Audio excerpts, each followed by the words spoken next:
Some people get possessed, some people have to fight the demon who possesses them, and others have to stop making the movie they went to Washington, D.C. to make because somebody close to them is in fact possessed.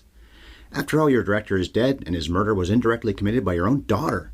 It's pretty hard to keep shooting after something like that occurs.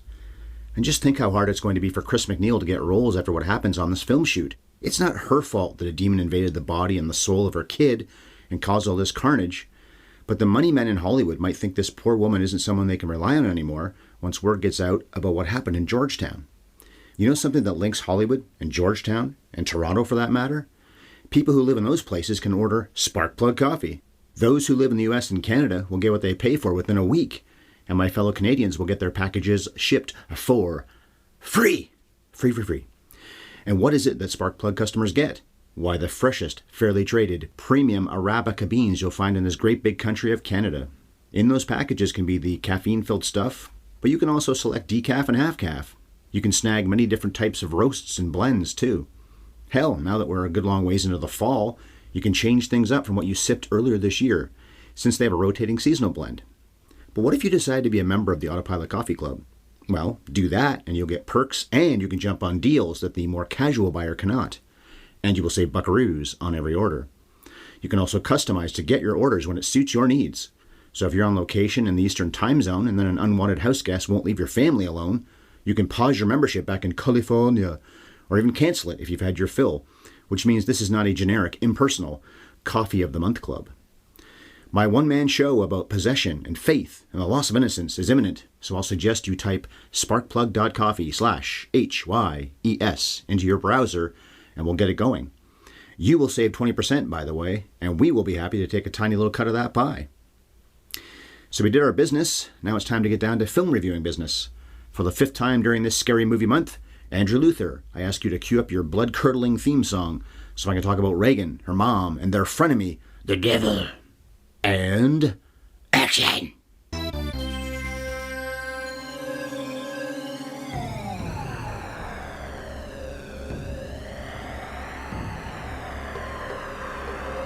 Have you ever seen...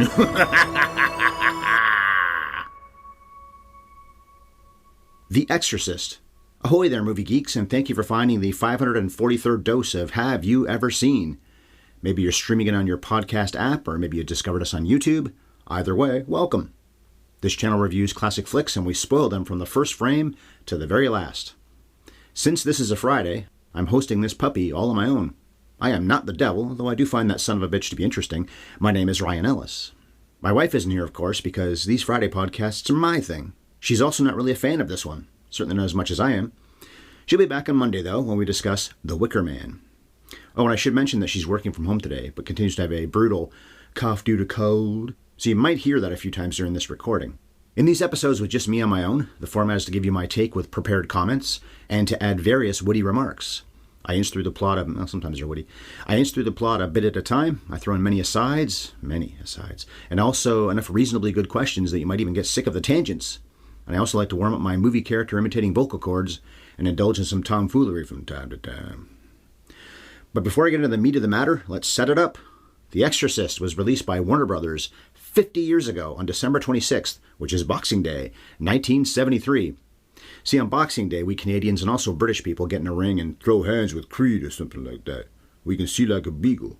It's boxing. Well, no, it's not that. Anyway, what a Christmas present Warner's gave the world when they released this movie on that day. Ho, ho, ah! But no matter when it first saw the light of day, holy God, was William Friedkin's flick a gigantic hit. It was the biggest of the year, according to the box office website called The Numbers, although I saw somewhere else that it was number 2 behind The Sting, which the number says is number 2. In any case, they were both monsters. American Graffiti was 3rd, The Way We Were was 5th, and Serpico ranked 10th. We've covered each and every one of those motion pictures in the past, so scroll back and find those podcasts if you're curious, if you're podcast curious.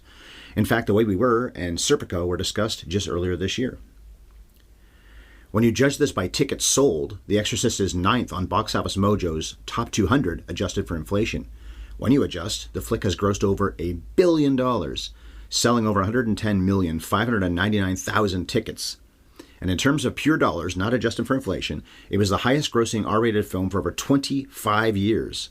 The Sixth Sense finally beat it out in 1999, and I think it passed The Sixth Sense, and didn't Passion of the Christ also do that?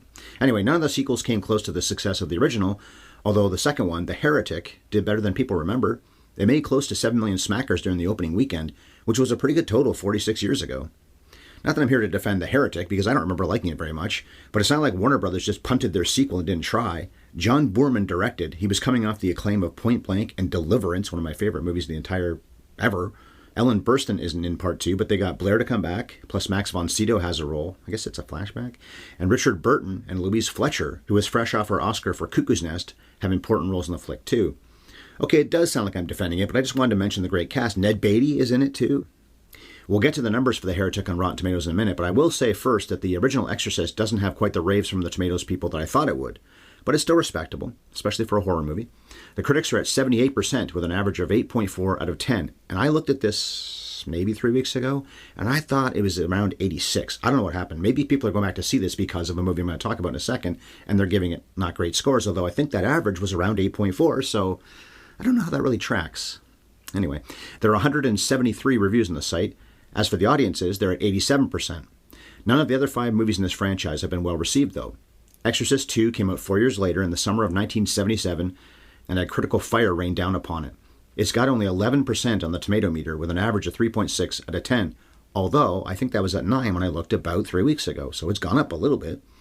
The writer of the first flick and the third one, William Peter Blatty, also directed Exorcist III in 1990, and his freaky-deaky version almost has a fresh tomato, and I think it deserved one. It's sitting just below the fresh threshold, though, the threshold, with 58% on an average of 5.7 out of 10. 2004's Exorcist The Beginning is tied with Exorcist II at 11%. That's the one where we see Father Merrin as a younger man fighting this monstrous evil in Africa, something that's mentioned in this movie, Friedkin's Exorcist. Paul Schrader's Dominion, prequel to The Exorcist, got to people's eyeballs in 2005 and has managed a mere 30% on Rotten Tomatoes. The average for Rennie Harlin's Beginning is just 3.6 out of 10, but Schrader's flick is a little better at 4.7 out of 10. The story goes, Schrader shot and edited his movie from start to finish, but the studio didn't like his cut, so they brought in Harlin and hired a largely different cast to make an entirely different movie. At least in both versions, you've got Stellan Skarsgård playing the young Father Merrin, well, younger Father Merrin. Neither of these mid-2000s sequels is any good, although I did see the Harlin one on the big screen and only caught Schrader's take on DVD. Paying to watch the same basic story on the big screen twice in about a year was asking a lot, and I wasn't going to do it. Which version is better? I don't know. Schrader's, I guess.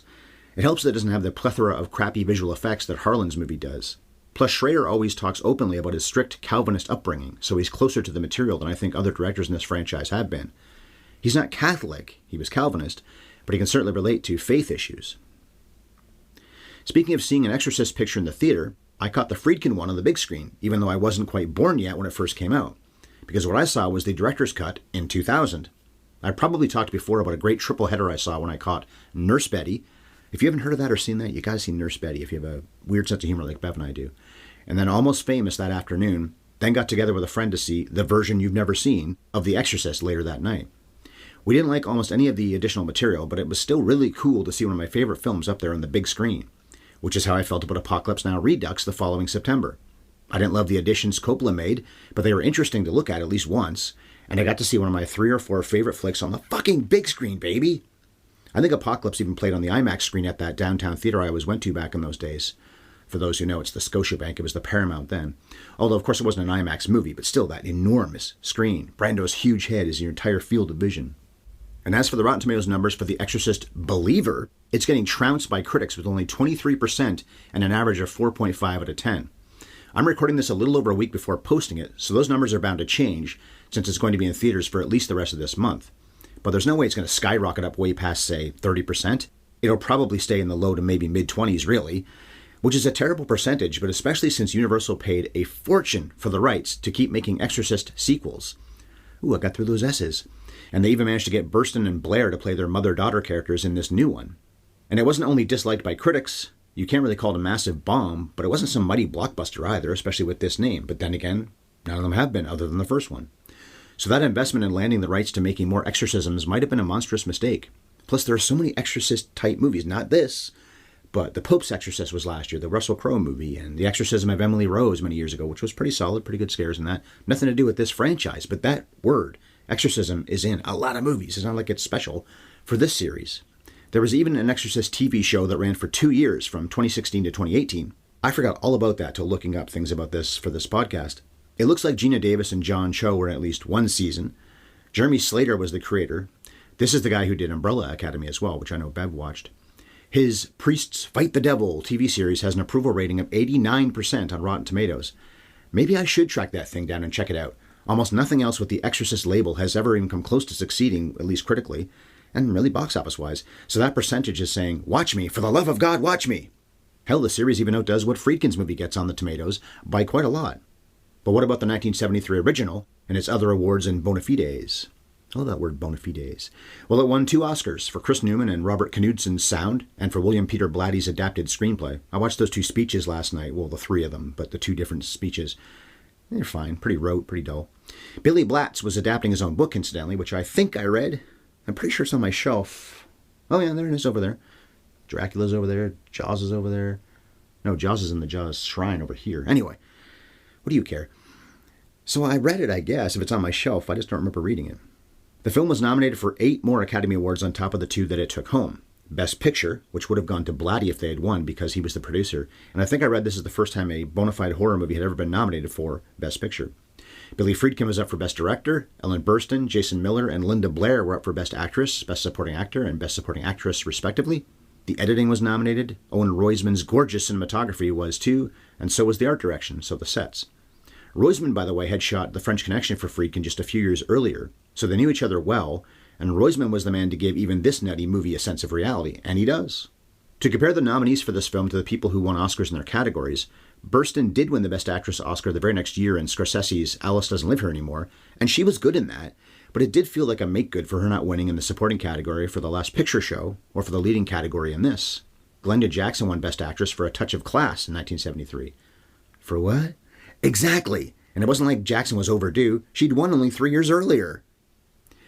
I think it's pretty hard to dispute that Jason Miller was as good as John Houseman was in The Paper Chase, and I'd say Jason was even better than John. He certainly mattered more to this story than I remember Houseman mattering to The Paper Chase's story. I feel like Houseman was more of a, yeah, he's scoring in these scenes, but you take him out of the movie, would it really matter that much? I haven't seen The Paper Chase in a long time. Miller's great is what I'm trying to say. I'd also say that Linda Blair was just as good as Tatum O'Neal was in Paper Moon. Probably better even. I bet it hurt Linda, though, that so much of her performance was dubbed by Mercedes McCambridge. Awards bodies don't like it if they find out a performance isn't all you. Audrey Hepburn was surprisingly not nominated for My Fair Lady way back in 1964, and I'm not in love with her Cockney performance in that anyway, even though many others are. Ow! I'm a good girl, I am. But maybe one reason Audrey was overlooked is because Marnie Nixon sang the songs for her. Nobody tell Oscar voters that actors have stunt doubles, plus people often stand in for them for insert shots too. Even great performances are often, or usually, sums of parts, not just one person doing every little bit of it, but somebody else dubbed her. The kid is incredible in this movie. Anyway, I would also stump for the editing in this, or even the work of Verna Fields and Marsha Lucas cutting American Graffiti over the one that did win for its slicing and dicing, The Sting. Not that The Sting wasn't well cut, but I just prefer this, or American Graffiti. So if I was a voter, Burstyn, Blair, Miller, and probably the editors would have won, and The Exorcist maybe even should have levitated away with Best Picture and Best Director too. Considering the ludicrousness of what's going on in this movie, for these actors especially to be able to make it feel so believable says a lot about how good they are in this. The flick is 225th on the IMDb 250, although that seems to change every time I look it up. It was 227th not long ago. The Wizard of Oz and Network are right around the same spot. To continue this theme of what I would do if I had a vote, I guess I do have a vote in the IMDb, but I never really have voted on, well, maybe a few times. I'd put all 3 of those a lot higher than the 220s. On my own list, that troika would be top 50 material at least. In fact, I would probably put The Exorcist in my top 25 or so. It was my first ever DVD purchase in 98 or 99. I bought Apocalypse Now the very same day, but I had Exorcist in my grubby mitts before I committed to ponying up the dough for Apocalypse. Those in the American Film Institute are big Exorcist heads. American Film Institute. I tell you, I have to cut out 2 or 3 versions of me saying that every time. They had Reagan 9th on the evilicious side of their heroes and villains list. Although really the bad guy is Pazuzu and the body of Reagan. You can't blame the kid herself, but she's listed there as Reagan, not the devil, so fair enough. There are a lot of female characters in the top 10, by the way. The Wicked Witch of the West from The Wizard of Oz, Nurse Ratched from One Flew Over the Cuckoo's Nest, Alex Forrest from Fatal Attraction, Mrs. Dietrichson from Double Indemnity, and the Queen from Snow White and the Seven Dwarfs. As a matter of fact, after you get past Hannibal Lecter, Norman Bates, and Darth Vader in the top 3 spots, 6 of the remaining 7 in the top 10 are women or girls. Because girls are oogie. Well, they're great roles. They deserve to be on that list. Maybe not all top 10, but somewhere in the top 15 to 20 anyway. The Exorcist was also highly ranked on AFI's Top 100 Thrills. It's third. Only Psycho and Jaws rank higher. It was also nominated for the Top 100 Quotes, with Reagan saying, "What an excellent day for an exorcism." And it was a candidate for both the 1998 and 2007 AFI Top 100 lists. I'm a little bit surprised it didn't make one or both of those. Oh, and the last kudo I'll highlight before I start reviewing this film is that Congress started preserving it in 2010 when it went into the National Film Registry. All the President's Men, The Empire Strikes Back, Malcolm X, McCabe and Mrs. Miller, and Saturday Night Fever were also selected in 2010, and we've reviewed all 5 of them at some point in our history.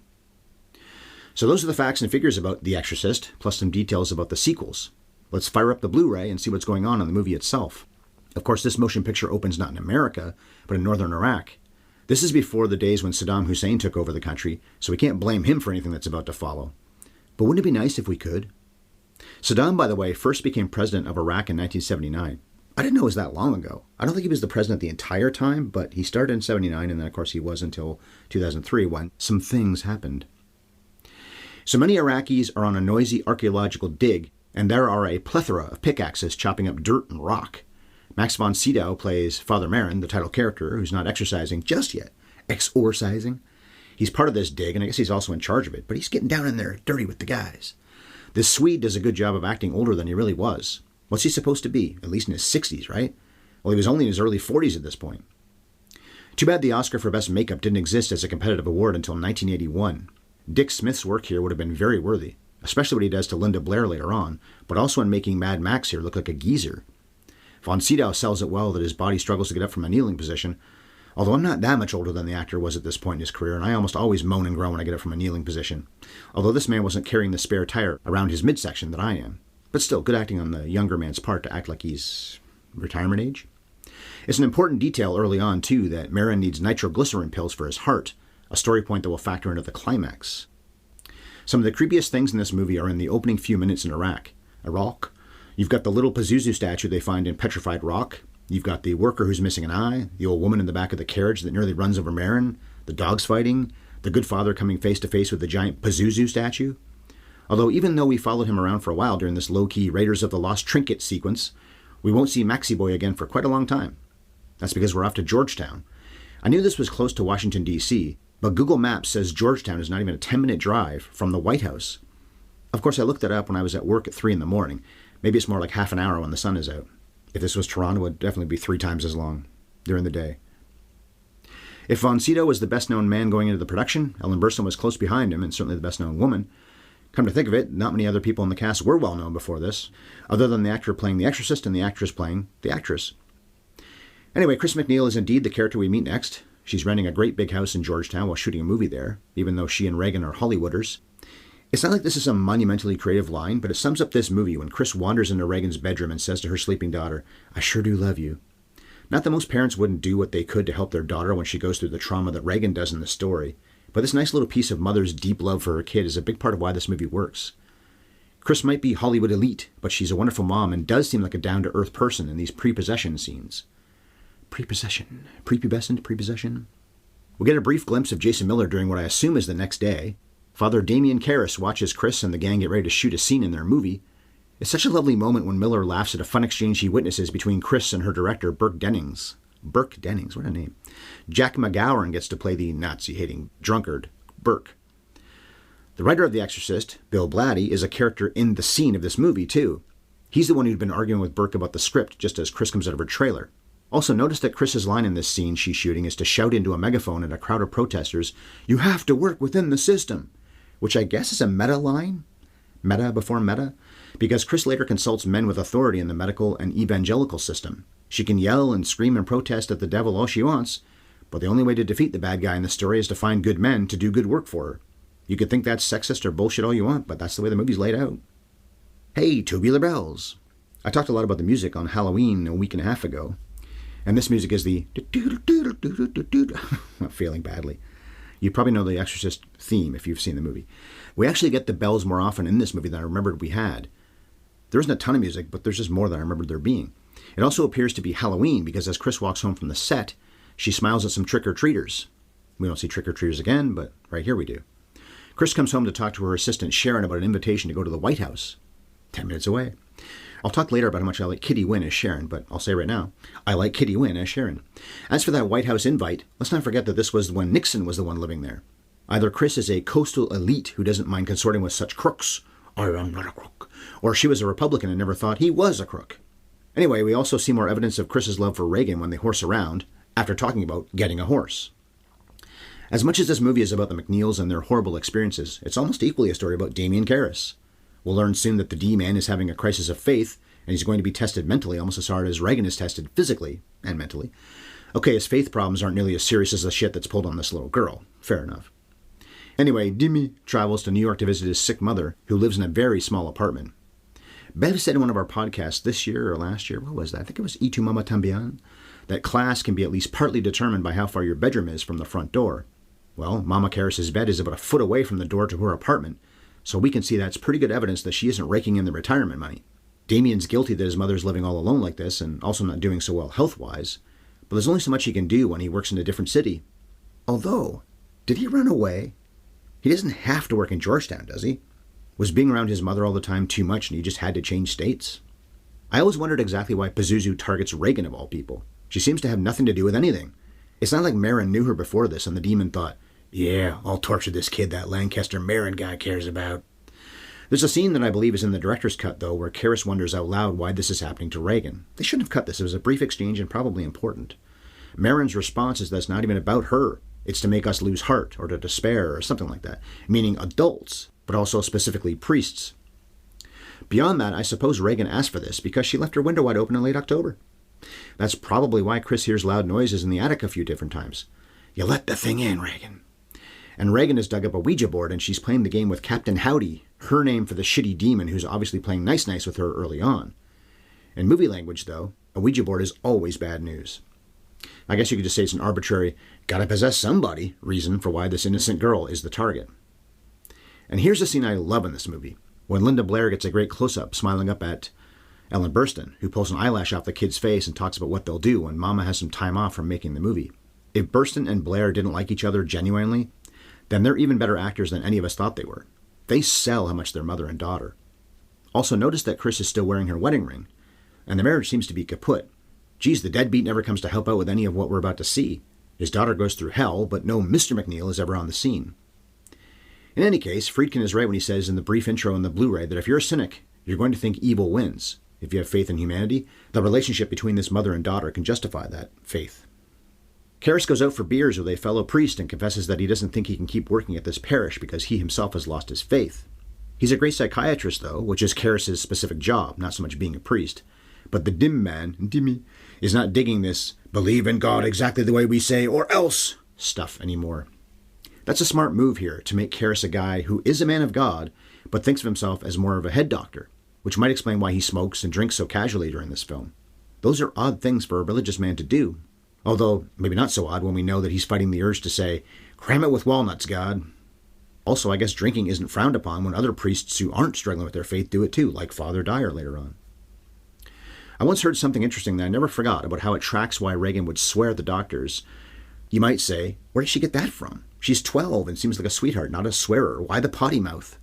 Okay, yeah, it's Pazuzu taking over and saying whatever the fuck he wants at people trying to stop him from doing what he wants to with this girl. But someone, maybe Friedkin on the commentary, pointed out a possible explanation. And that is that Chris swears a few different times when she's on the phone, talking to someone in her husband's camp. Chris is mad that he didn't call Reagan on her birthday, and now he can't even be reached at all for her to bitch him out about it. So it's not like Reagan has never heard these naughty words, even in her own house. And as a longtime fucksayer, who grew up hearing words like that plenty, I support this behavior.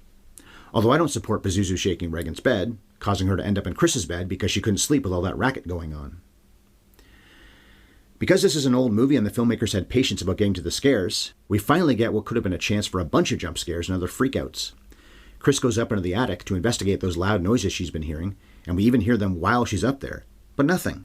If this movie was made today, there is no way we wouldn't have had something more scream-inducing happen in this scene, especially since we're 40 minutes in and there hasn't really been any horror yet. Well, other than those dogs and the old lady and the statue and the grandfather clock stopping over in Iraq. Well, if things are bad for the McNeils, they're even worse for the Karrases because Mama has been committed to an asylum. We see plenty of women who clearly need to be there. Mama doesn't. We know she's not healthy, but she seems to be with it mentally. I guess it was her brother who decided to put her in there. I also don't get why they strapped her down. What does she do to need to be tied to the bed? Christ, the woman who imagines there's a baby or something in front of her isn't tied down. And Mama blames her son for this predicament, as if he didn't already blame himself plenty for how his mother's life has gone. But as his uncle points out, it's not like they have money to put her in a private hospital. Cut to a lavish party at Chris's place, which had to be intentional. That edit had to be intentional. The priest Chris hasn't even met yet could really use a little financial help, and look how much extra money she has. Although I doubt Damien would take a handout from her. I think what Friedkin's doing is pretty obvious, contrasting the haves and the have-nots. But it's during that party when we find out that Damien's mom died the night before.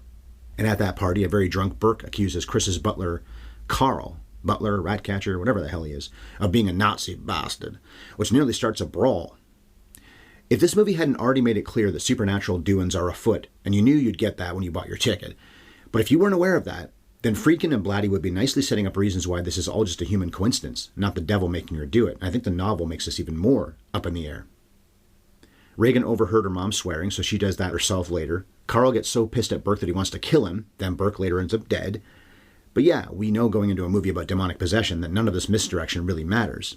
It isn't coincidence. It is an evil presence that's fucking with all these people just because it wants to. The late-night joy of singing and piano playing is broken up when Reagan wakes up and comes downstairs with a blank look on her face, and ominously says to the astronaut that he's going to die up there. Then she pees right on the carpet. It's like she's our dear departed dog, Sam. Although Sam didn't have much of an opinion about astronauts who go up into space. He just liked to pee on things he wasn't supposed to. Oh, by the way, I bet that "you're gonna die up there" and the pee drop brought about some shrieks in the crowds back in '73. It's a pretty stunning moment after all the fun and games the adults were having. And again, a great contrast. Good times. What the fuck is this? Now here's maybe a subtle thing too. Well, we don't really need subtlety because we know it's a demon. But later that night, after Reagan says to Chris, "What's wrong with me?" we find out that Reagan is taking pills for her nerves.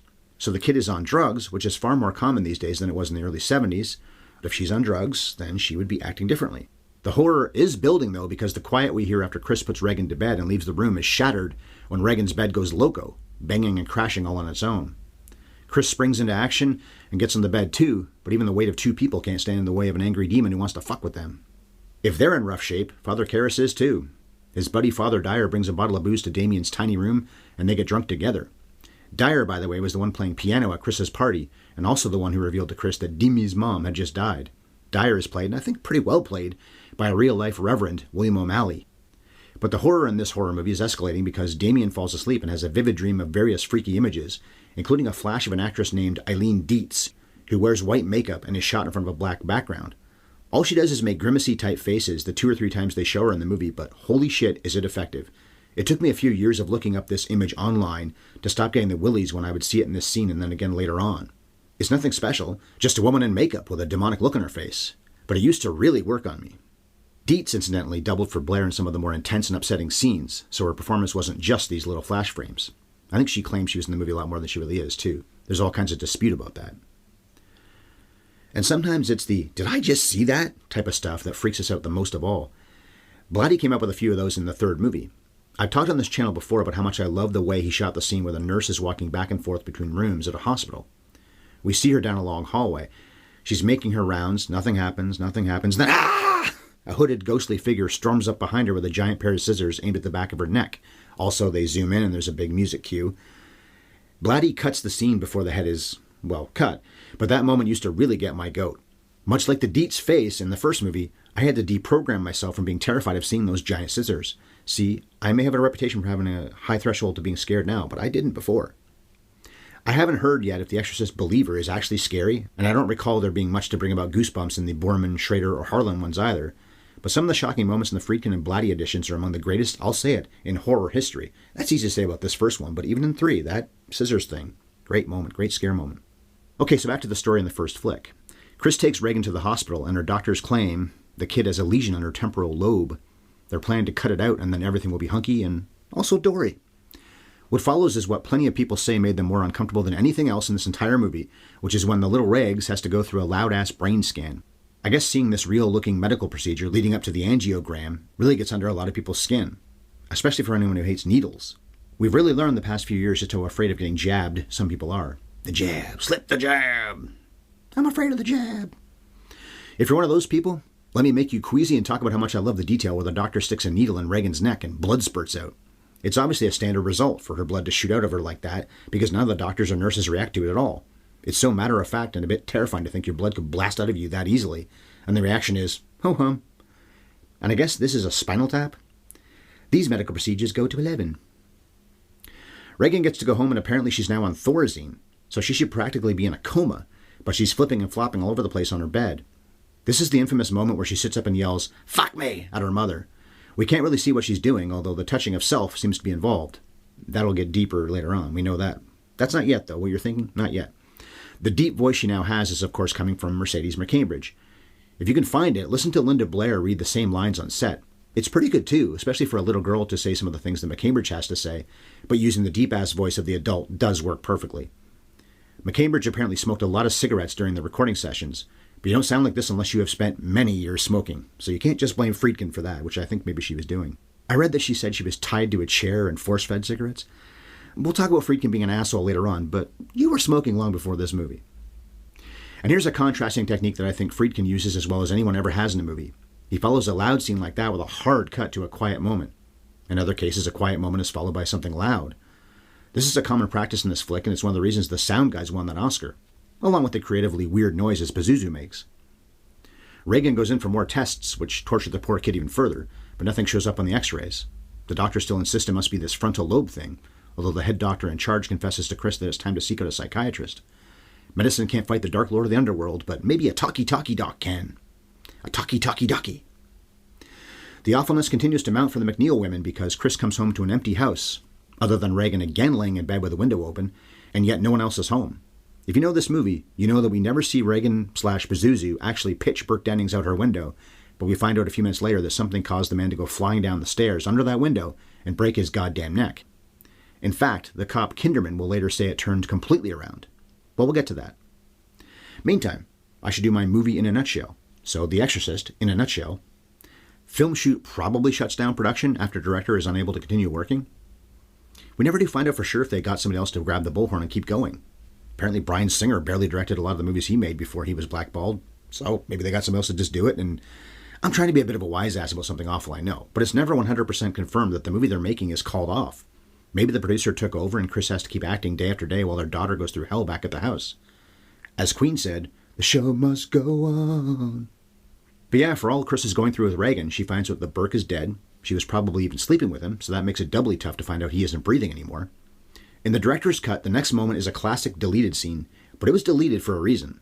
In that version, right after Chris has about 3 seconds to take in the news about Burke's death, Reagan spider walks upside down and comes downstairs. It's a famous moment and very well done for the 70s, but it's also piling on. Burke dies, and that's a blink of an eye before Chris sees clear evidence that her daughter can do even more superhuman things than she's ever done before. So I don't hate that the spider walk exists, and I can marvel at how they did it, but I'm glad it's just a famous deleted scene, and that's all. Story-wise, it's just too much. Hey, how do you feel about hypnosis? Well, that's the next step for Reagan. I wonder if one reason people didn't latch onto The Shining when it first came out was because Danny Lloyd often has to play similar scenes that Blair did so well here, and Blair did them first and did them better than Lloyd did. Him shining is a lot like Reagan when she's hypnotized. But yeah, she's under hypnosis and speaking in her normal voice, but a little creepily. Then the Pazuzu side of her comes out and grabs the shrink's balls. Matt Damon wasn't very nice to the various shrieks he meets in Good Will Hunting, but I don't think he ever got a handful of any of their cocks. Even the one he said was gay. And Matt didn't suck any cocks in hell either. That we know of. The movie is just a few minutes past the halfway point when we first meet Lee J. Cobb, playing Detective Bill Kinderman. He tracks down Damien, who's jogging alone on a track. Kinderman claims the priest reminds him of John Garfield in a movie I covered not long ago, Body and Soul. In fact, this would be a theme in this movie, but the deleted scenes involve Cobb proving just how much of a movie fan he is. But most of that went by the wayside. It's a touch I enjoyed seeing in the director's cut, but that also seems unnecessary. Maybe they had to give Cobb more to do to get him to sign on to be in the film? Anyway, Kinderman confesses to Karras the detail I just spoiled, that Burke died with his head turned completely around, and Kinderman says a drunk guy falling down a flight of stairs wasn't likely to do something like that. Plus, I didn't even mention the Virgin Mary in the church was discovered earlier in the movie with, let's say, weirdly demonic protrusions coming out of her boobs and other naughty bits. Whole lot of weirdness going on. Ooh, honey. It's odd that Friedkin originally intended the K guys to be good friends who barely get a chance to be friends, And I say it's odd because Kinderman seems to be threatening Karras if he won't reveal if anyone ever said anything incriminating during confession. But just like a lawyer can't tell on their client, a priest can't tell on someone who said something awful during confession. And of course, we know that demons don't often sit down with priests and tell them their deepest, darkest thoughts. I suppose it's possible some demons have guilt and just need to get it off their chest. Just not many of them. Maybe 3. Oh, we get a little more Tubular Bells music action when we see a montage of Regan acting up even more when her doctors are examining her again. I feel like one reason the Pazuzu side of her comes out like this is partly because they're hurting the Zeus's vessel. The Zeus. The sow is mine! Nobody ever calls me a sow anymore. The first time an exorcism is ever brought up is by one of Regan's many doctors. They're kicking it upstairs. Chris is in disbelief that they're telling her to take her daughter to a witch doctor. Those are her words. While Chris is in the middle of taking Regan home and then finding a cross under her pillow, which Mama McNeil certainly didn't put there, Kinderman's investigation of the steps under Regan's window revealed the same little Pazuzu statue that Father Merrin found in Iraq. But how did it get there? I guess there could have been more than one of them, and it got on a plane and booked a trip to Georgetown, first class. Or the one Merrin found got out of his grasp and, yes, flew itself over here, first class, and planted itself in the weeds outside a little girl's bedroom. Being evil is, if nothing else, very boring.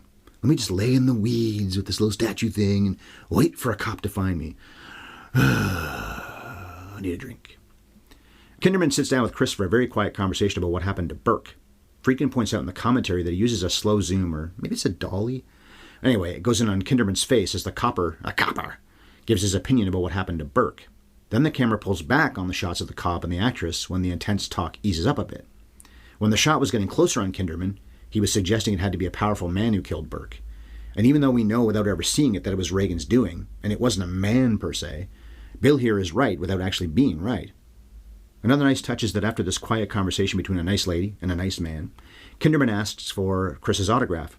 Of course, we know that Bill is a movie buff, so spending so much time with a big star must have knocked his socks off. But hey, you know that Friedkin likes to follow up docile moments with a huge cacophony. As soon as the cop leaves, Regan has another freakout, and this one is epic. We get A, things flying around the room, B, Regan jabbing a crucifix into her crotch and saying, "Let Jesus fuck you." C, slapping Chris in the face. D, telepathically using a chair to close the door so no one else can get in to help. E, throwing Chris across the room. F, having an armoire move across the room and nearly crush Chris. G, turn Regan's head completely around in a 180. There's a holy shit effect. And H, say in Burke's accent, "Do you know what she did, your cunting daughter?" I didn't do the accent very well. I talked about too much in the spider walk scene. This is that too, although I guess we're amping things up now and it's becoming ultra clear that Regan is not going to be Regan anymore. I had a thought just yesterday while preparing for this that others might have written books about concerning this movie, and it's the patriarchy. Bev talks about that a lot during our podcasts together, and I'm not going to dwell on it, but it's possibly intentional by Friedkin and Blatty that priests, doctors, psychiatrists, film directors, policemen, and what seems to be a male demon are all lording their power over a woman and her daughter. All these men, other than Pazuzu, are trying to help, yeah, but Chris and Regan are at the mercy of powerful men. And they need a sickly old man and a guy who barely even believes in religion anymore to solve their spiritual problems. So is that a comment on the patriarchy, or just doing what most movies did back then and make them mostly about the guys even when the two main characters are women? I don't think of William Friedkin as a feminist director, but maybe he did see that's what he was putting on screen. A male villain tortures a woman and her daughter, and her only avenue for help are mostly ineffectual dudes, until the churchies show up and save the fucking day. Then again, is Pazuzu even male? The demonic voice is by a woman, so maybe Pazuzu could be female? But the subtext that a male or even a female inside a 12-year-old girl's body who's just about to hit puberty shouldn't be lost on us. Okay, I'm going to move on from that. So back to the story. Father Karras and Chris McNeil have seen each other around town, but their first hello takes place about an hour and 15 minutes into the running time.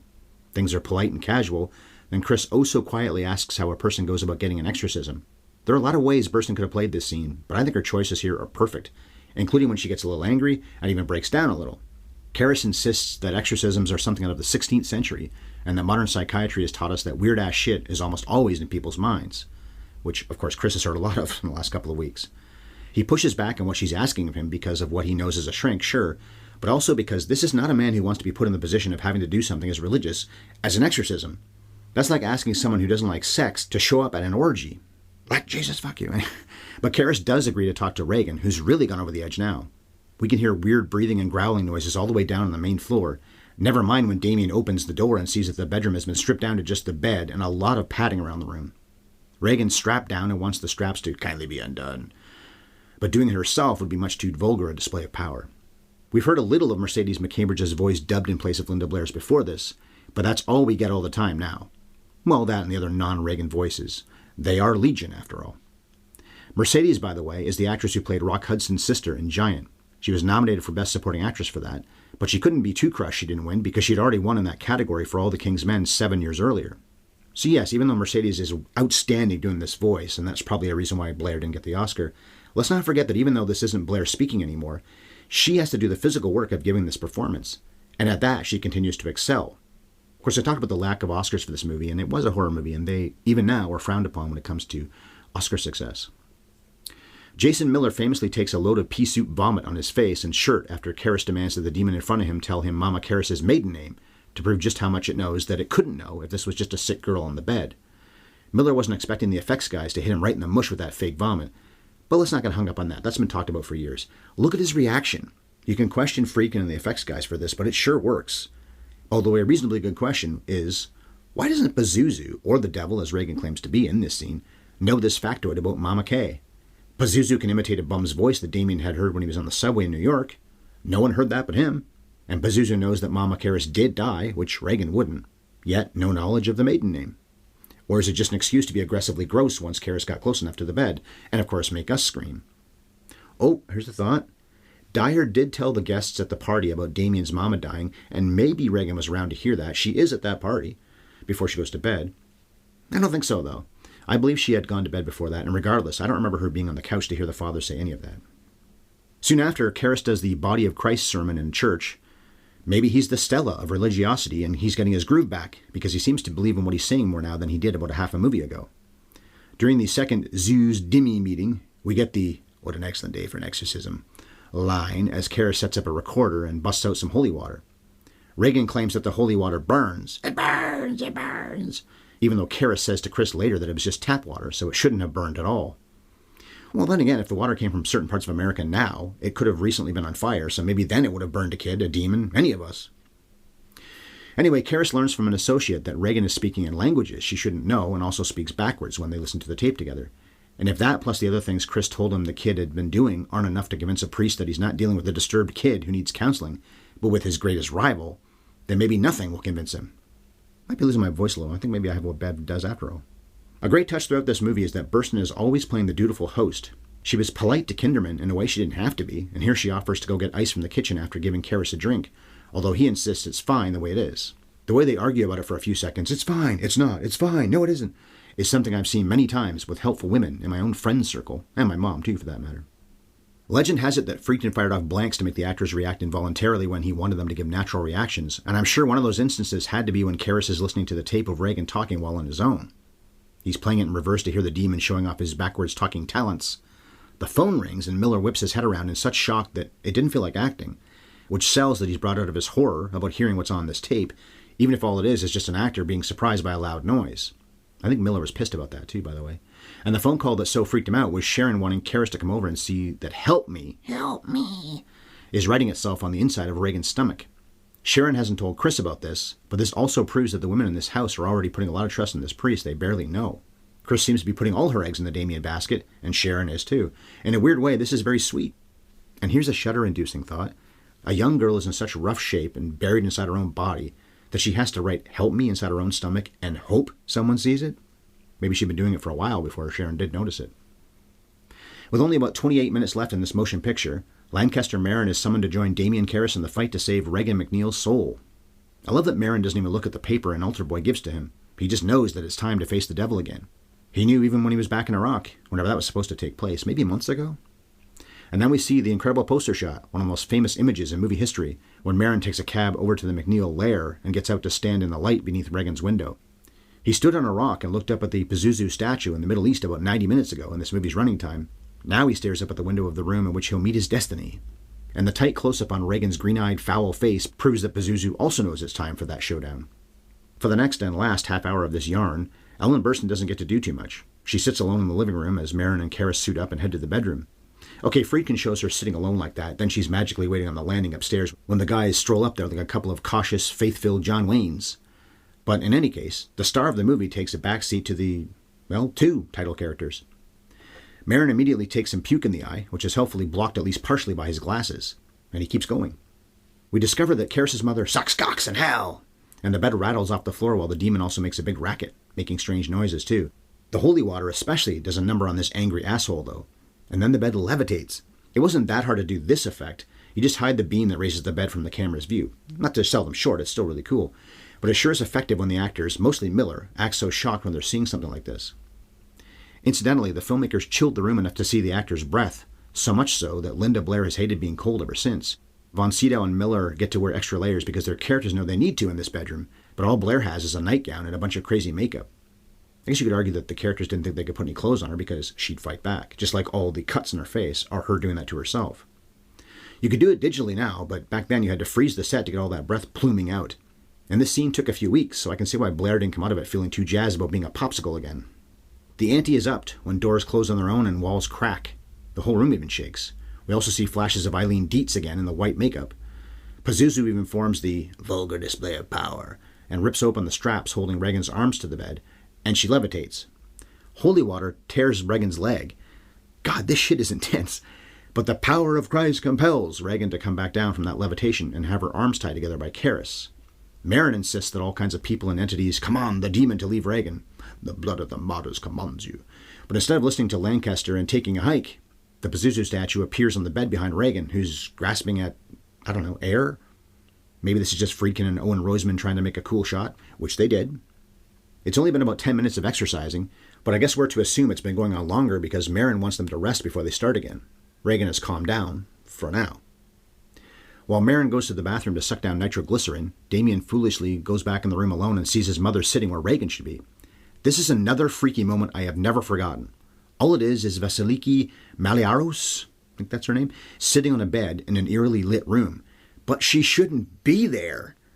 Maliaros, incidentally, was only ever in this one movie, playing Mama. And when Damien tries to pat the sweat and crap off of Regan's face, Mama's disappeared now, so it's Regan again, or Pazuzu at least. Pazuzu speaks as Mama Karis to get way under Dimmy's skin. Dimmy. Karis takes these lies so personally that Marin has to make him take a break. But he just had a break. Unions. Kidding. If you saw those Schrader or Harlan sequels, you know Marin beat the devil in his younger days. But he's a geezer now, and his heart probably couldn't take the ass-fucking, that Pazuzu has suggested Damien give him. Fuck him, Karis. Never mind a solo rematch against this bad motherfucker. Karis letting the demon get to him is pretty much what gets Marin killed. Great, now he's got even more guilt. Well, briefly, he's going to be dead soon. Damien spends some time recovering on the main floor, so after Chris asks, is she going to die? Dimmy sacks up, says no, with determination and heads back upstairs.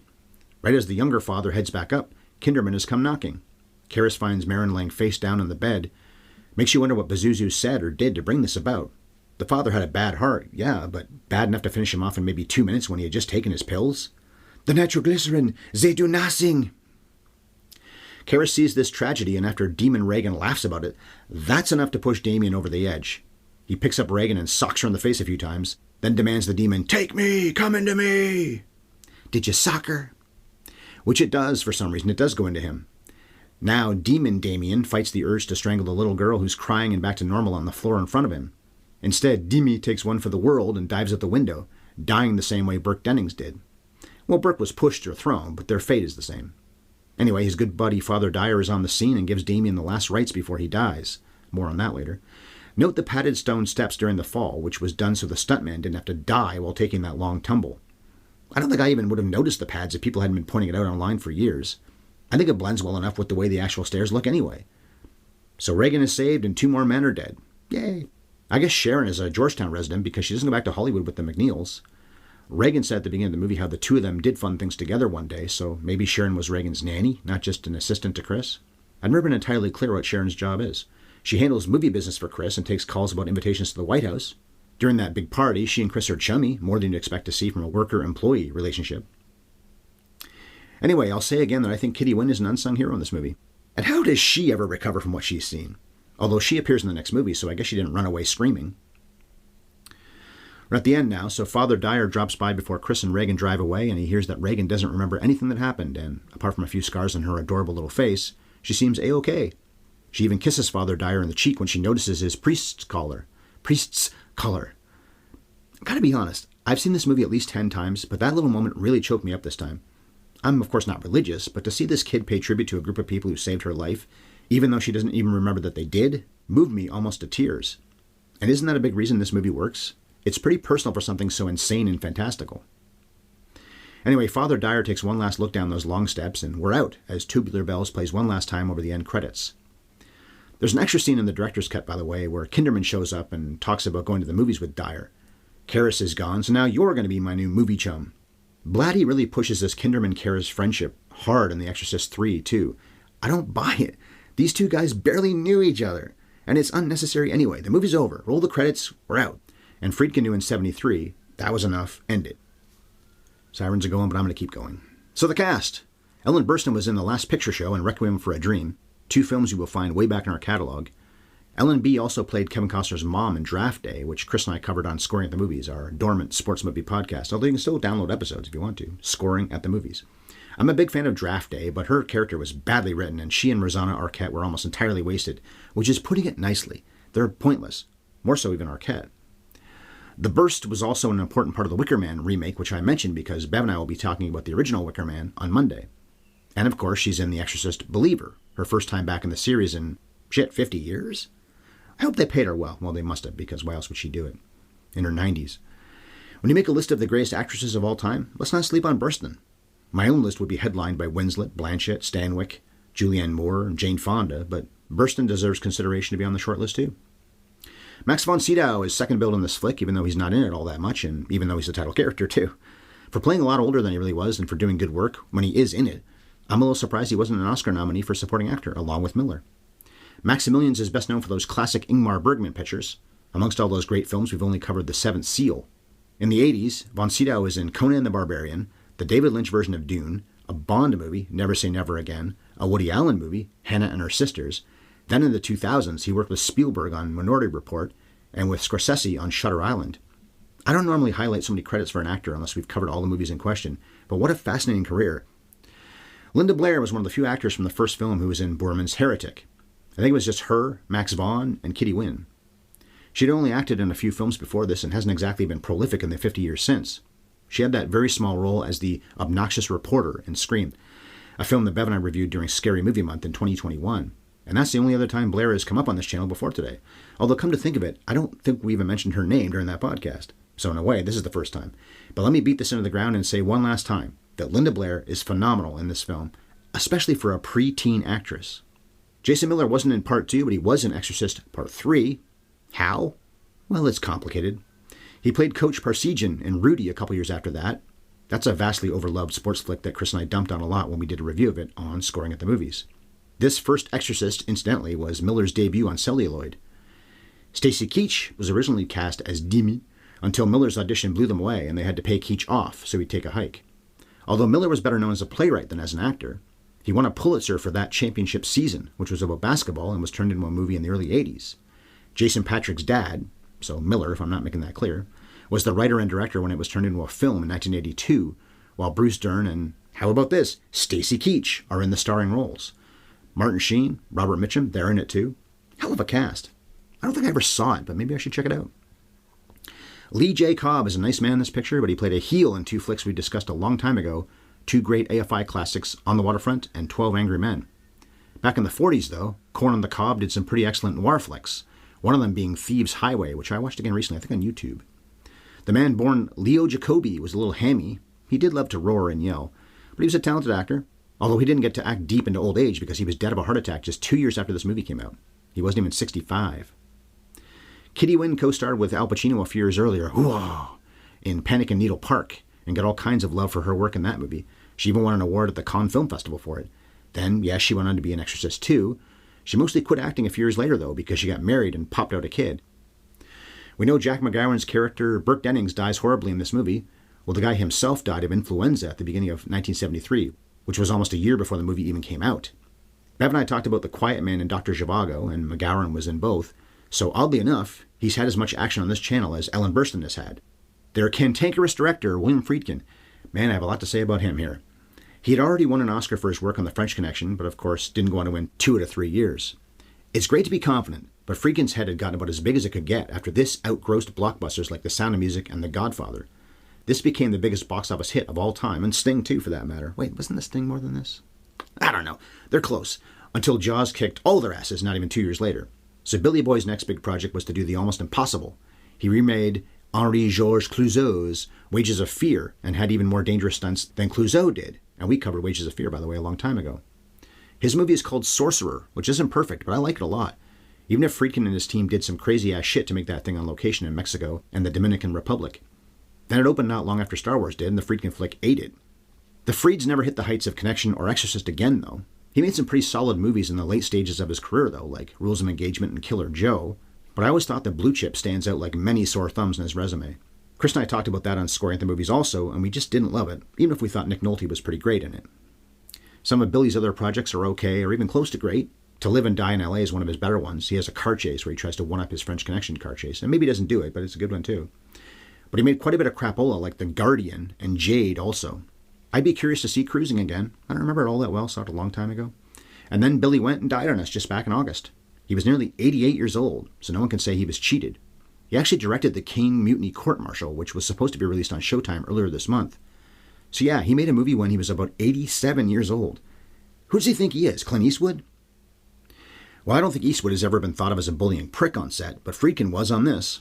On top of firing off guns to get actors to react involuntarily, he also slapped William O'Malley right across the face because the real-life priest, not an actor mind you, wasn't selling how broken up he was to have to give Damien the last rites.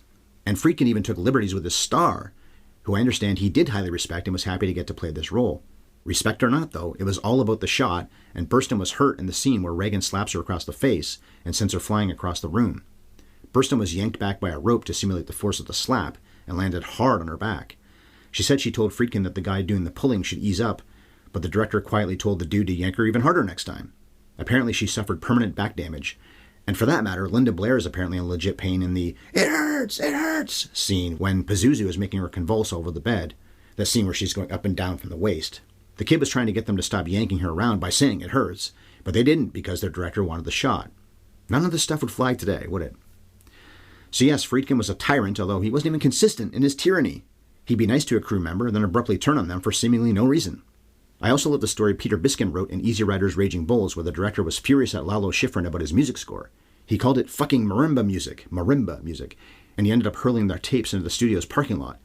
There is music in this movie other than just the main Tubular Bells theme, so I'm not sure where it came from if it's not Lalo's doing. Classical, I guess? Yeah, this was a tough shoot. People were hurt. Some of the actors died before the movie even came out, or soon after, and Friedkin even went so far as to have a priest bless the set. I think I read years ago that some religious groups claimed the film itself was evil, as in the reels that were sent to theaters were evil. Are you fucking five? Although let's not forget, guys, Catholic priests get to be the heroes, and they both die trying to save this girl they barely even know. It's pretty rich for the powers that be to get upset when their people coming out as such goddamn saints. There's a plaque on those infamous steps in Georgetown now, which commemorates the movie and Damien's death scene. Friedkin said that's even better than winning an Academy Award because that plaque will be there for a long time, probably long after Friedkin, Blatty, and everybody else involved are dead and buried. Not only are both Bills gone now, but Blatty died 6 years ago after living almost as long a life as Friedkin did. Jason Miller had a heart attack and shuffled off in 2001, while von Sydow lived a long life and only went to the great beyond in 2020.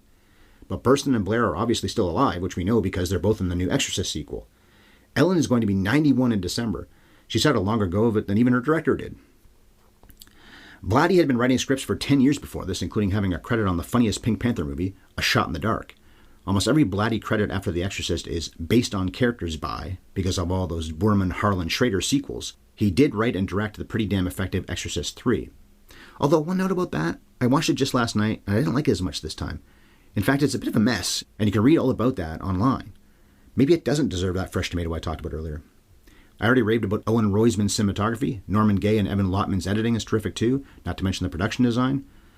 Dick Smith's makeup is incredible, and the special effects are pretty awesome. Of course, this was made long before CGI, so we're mostly looking at practical effects.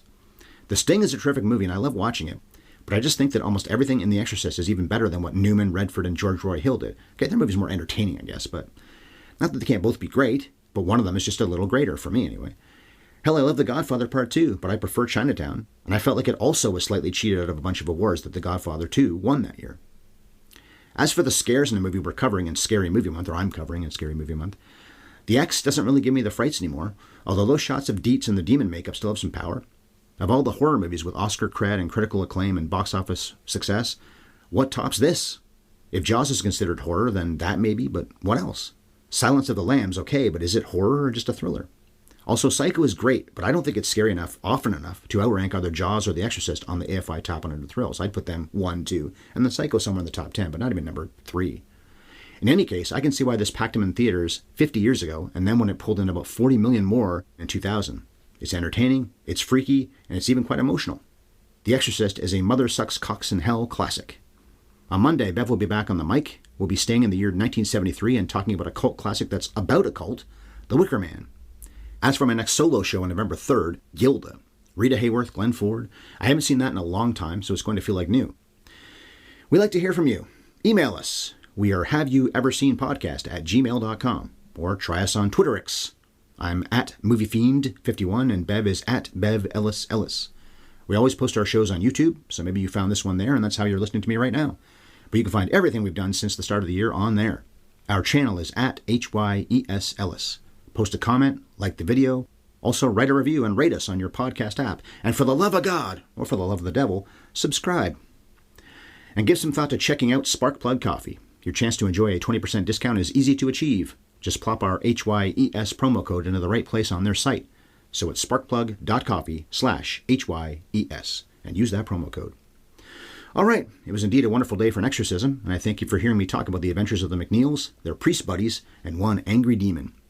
Tune in on Monday when we head to an island off the coast of Scotland and see just how juiced those weirdos are about their apples. Meantime, I'm going to try to recoup my voice, which is going by the second, and spend the weekend telling Captain Howdy to pick on somebody his own size. Even Linda Blair as an adult is just shy of 5 feet tall. Leave that cutie alone, you prick!